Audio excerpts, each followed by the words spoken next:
نزلنا هذا القرآن على جبل لرأيته خاشعا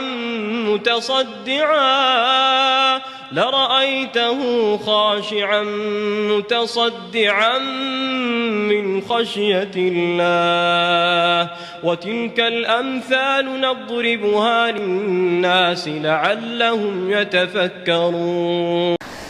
Assalamualaikum dan selamat malam kepada pendengar-pendengar channel Mat Afwan. So, pada malam ni Mat Afwan tak ada. So aku ambil alih kejap untuk segmen seram. So, malam ni kita ada satu cerita seram. Kalau boleh aku nak katakan cerita pasal Pontianak So, cerita ni akan dikongsikan oleh Brother S. So, aku tak boleh beritahu nama sebenar dia. So, cerita dia, aku panggil dia S je lah. Okay. So, tanpa buang masa, jom.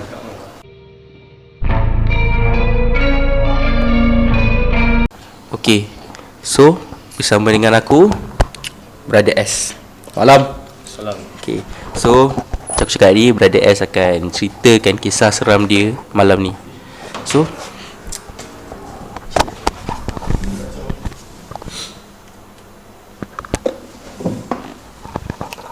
Assalamualaikum. Hari ini aku akan ceritakan kisah yang pernah aku lalui. Jadi ini kisah benar lah. Aku tak tahu cakap apa sih. Assalamualaikum. Hari ini aku nak ceritakan tentang kisah benar yang pernah aku alami sendiri. Kejadian ni berlaku pada tahun 2016 lah. Kejadian ni bermula pada satu malam. Biasa-biasalah budak-budak kan, remaja lepak malam-malam, borak-borak. Dan bila borak-borak tu, tiba-tiba terlintas lah dalam fikiran aku, tanya, tempat ni tak keras ke? Sebab kita orang lepak tu dekat Tasik kan. Macam kita tahu Tasik ni biasalah tempat-tempat mungkin dulu lombong biji timah yang ditinggalkan, dan mungkin ada para pekerja yang pernah mati ketika bekerja. So malam tu juga tiba-tiba terlintas dekat kepala otak aku ni. Biasalah remaja ni nakal. Aku pergi pasang pula lagu Lindsay Wengi. Lagu tu orang kata lagu panggil Pontianak. So itulah satu kesilapan ya. Pada malam tu belum jadi apa-apa lagi. Malam seterusnya baru start aku dengan kawan-kawan aku kena kacau lah. Malam tu kita orang lepak macam biasa. Lepak dekat Tasik tu. Tasik tu ada playground. Kita orang borak lah macam biasa. Kita orang borak-borak, sembang semua. Ada seorang kawan aku ni, dia duduk dekat Gelongso. Aku duduk berdentang dengan dia lah. Aku tengok belakang dia ada macam satu lembaga hitam. Makin lama makin besar. Dia macam nak tekan member aku. Aku pula silap lah. Aku pergi tegur benda tu. Cakap, "Weh, belakang kau ada benda." Oh, time tu semua kelang kabut lah, lari dekat motor. Kita orang caw dari tempat tu. Member aku semua marah aku lah, pergi tegur benda tu. Dia kata, "Kau kalau dah nampak kau diam je lah." Kan? So, memang silap aku lah. Keesokannya kita dah tak lepak dah kat situ. Caca insaf lah konon. Biasa lah, remaja ni awal-awal je insaf. Lepas tu buat balik. So dalam hari berikutnya borak-borak. Lepas tu ada kawan aku dari tempat lain, jauh lah daripada tempat tinggal aku, datang lepak sekali. Time tu aku cerita lah apa yang berlaku kan, yang malam kemarin tu. Dia kata, "Ya ke? Jom kita pusing-pusing Tasik ni." Kebetulan belakang Tasik tu ada landasan kereta api. Malam tu kita orang decide nak pergilah landasan kereta api tu. Saja jalan-jalan, acah-acah nak paranormal lah konon. So kita orang ada dalam 10 orang. 5 orang gerak dulu time tu. Dia orang gerak dulu. So aku ni kira grup kedua lah yang gerak ke landasan kereta api tu. Masa perjalanan tu kita orang berjalan lah, jalan kaki dalam 2 km.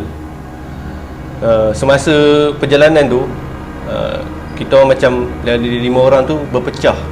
3 orang kat depan, 2 orang kat belakang. Aku dengan member aku seorang ni, nama dia Luqman. Dia badan dia sado kan, budak-budak budak gym lah. Dia jalan kat belakang aku. Kita orang sambil jalan tu kita orang borak-borak ah. Tiba-tiba dia terdiam. Dia cakap, "Weh, jom patah balik." Cakap, "Kau asal nak patah balik? Diorang dah jalan depan kot. Yang lain dah sampai dah kat landasan tu." Cakap, "Jomlah patah balik." Aku cakap, "Kau kenapa?" Dia kata macam ni lah, "Aku nampak 2 ekor pontianak kat tepi tasik tu." Aku cakap, "Kau biar betul." Lepas tu aku cakap, "Jom je lah, diorang dah ke depan dah. Lagi 3 orang tu dah jalan ke depan. Diorang tak tahu pun apa yang berlaku." So kita orang teruskan je lah perjalanan. Member aku yang badan sado ni, dia dah macam tak larat tau, dah tak ada tenaga. Dia nak jalan tak larat. Dia letak tangan dia atas bahu aku. Dan dia letak tangan dia atas bahu aku rasa tangan dia berat sangat. Aku tak tahulah kenapa, dia lembik sangat ke macam mana. Tangan dia memang berat. Dia nak jalan pun dah tak larat. Tapi nak buat macam mana? Ada orang yang lain dah gerak ke depan. Kita orang teruskan je lah perjalanan kita orang.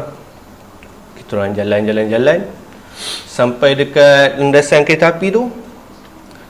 Kita orang tengok lagi 5 orang tu tak ada. Dia macam bawah landasan kereta api tu ada jalan lah untuk merentas landasan tu. Kita orang turun balik, cari bawah landasan tu. Kita orang cari-cari, ada sungai juga kat situ. Kita orang tengok tak ada. Kita orang pun dah give up dah. Kita orang naik balik dekat tepi landasan kereta api tu. Tengok-tengok diorang ada. 5 orang tu semua ada. Diorang kata, "Korang kat mana? Korang pergi mana? Lamanya korang gerak." Kita orang pun cakap ah, kita orang dari tadi cari korang lah pergi mana?" Diorang pun macam tak percaya lah. Korang ni jangan main-main kan. Dah malam kot. Time tu dalam pukul 11 juga ah. Tempat tu memang gelap, tak ada orang duduk situ. Boleh kira dalam hutan lah, tepi-tepi tu. So kita orang pun buat dono je lah, sebab malas lah nak panjang-panjang cerita ni kan. Kita orang boleh lepak borak semua. Kita orang yang grup kedua yang datang ni nak gerak awal, sebab time tu kita orang masih sekolah kan. Esok nak pergi sekolah. So kita orang gerak awal lah. Yang lain tu rumah dekat. So kita orang gerak dulu. Dalam perjalanan tu kita orang jalan kaki, tiba-tiba kita orang nampak satu kelip-kelip. Dia terbang, makin lama makin naik. Seperti kita tahu ni lah, kelip-kelip tu warna hijau. Tiba-tiba kelip-kelip tu bertukar warna merah. Kita orang macam stun lah kejap. Kita orang tengok each other, terdiam je. Dalam seminit juga lah. Lepas tu kita orang malas lah tegur, sebab punca aku tegur kan itu. So kita orang teruskan perjalanan. Kita orang jalan sampai dekat area tasik tu. Time tu aku pandang belakang, kot ada apa-apa kan. Aku pandang depan, member aku dah caw, dia orang berlari. Aku buat apa lagi, aku caw juga ah. Aku lari, memang kelang kabut lah time tu. Time tu ada, daripada jalan tanah sampailah ada trek keliling tasik tu. Kita orang berlari sampailah kat playground balik. Sampai tu aku pula penat lah, aku ada asma. So tercungak-cungak, sambil tercungak-cungak tu tanya, "Asal korang lari?" Itu diorang berempat jawab, diorang nampak 2 ekor pontianak tadi masih dekat tempat yang sama.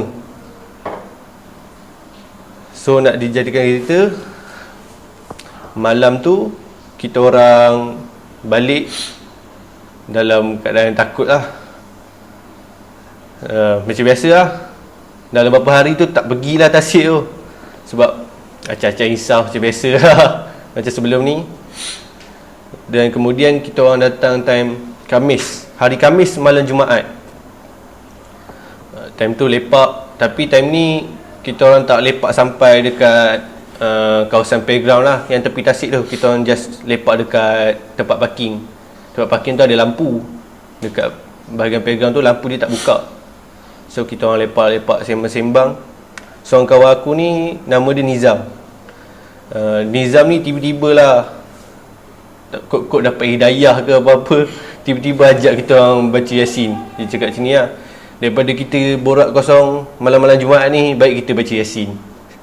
Dia buka Yasin dekat phone dia. Kita orang pun baca lah, ikut baca. Lepas tu tiba-tiba surah tu stop. Time surah tu stop, kita orang check lah, internet ada, phone elok je, tapi button je still, kalau kita play button pause keluar kan kat YouTube, still tengah play lah. Nombor timer YouTube tu bergerak, tapi surah tu senyap. Lepas tu aku ni lah, aku buka surah Yasin tu dekat phone aku pula. Kita orang sambung baca sampai habis.